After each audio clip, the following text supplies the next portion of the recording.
எப்போவுமே சிவராத்திரி அப்படின்னா பேரூர் பட்டீஸ்வரர் கோயில் போவோம். அப்படி இல்லைன்னா ஈஷா போவோம். பட் இந்த டைம் வந்து ஹஸ்பண்டுக்கு வந்து ஆஃபீஸ்க்குள்ளேயே ஒர்க் இருந்தது. ஸோ கோவிலில் வந்து அவங்களுக்கு கொஞ்சம் டியூட்டி இருந்ததா.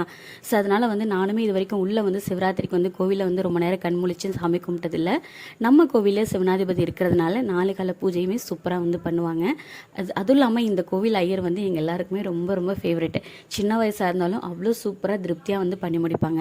ஸோ நைட்டு வந்து 4 காலமும் பூஜையெல்லாம் பார்த்துட்டு நைட்டில் வந்து கொஞ்சம் டயர்டாக இல்லாமல் இருக்கிறதுக்காக எல்லாருக்கும் டீ காஃபி அதெல்லாம் கொடுத்தாங்க. அதுவும் போக நம்மளும் வயசுமாவாக இருப்போம். ஸோ அப்பப்போ வீட்டுக்கு போயிட்டு டீ போட்டு குடிச்சிட்டு அப்படி தான் வந்துட்டு இருந்தோம். ஸோ ஒரு வழியாக இந்த டைம் வந்து ரொம்ப நிறைவாக வந்து சூப்பராக போச்சு. ஸோ அது இல்லாமல் வந்து இடையில ஃபங்க்ஷன்லாம் வச்சு குட்டி குட்டியாக வந்து ப்ரோக்ராம்லாம் வச்சுருந்தாங்க. பரதநாட்டியம், டான்ஸ் அது மாதிரிலாம் வச்சுருந்தாங்களா. அதனால் டைம் போகிறதே பெருசாக தெரியல. ரொம்ப நிறைவாக சூப்பராக வந்து ஃபங்க்ஷன் வந்து அட்டன் பண்ணி முடிச்சிட்டோம். மறுநாள் காலையில் ஒரு 6 மணி அப்படிங்கும்போது தான் வீட்டுக்கு போனோம். ஸோ ஒரு 1 ஹவர் ரெஸ்ட் எடுத்துகிட்டு ஒரு 8:30 9 o'clock வந்து ஒர்க் வந்து கிளம்பி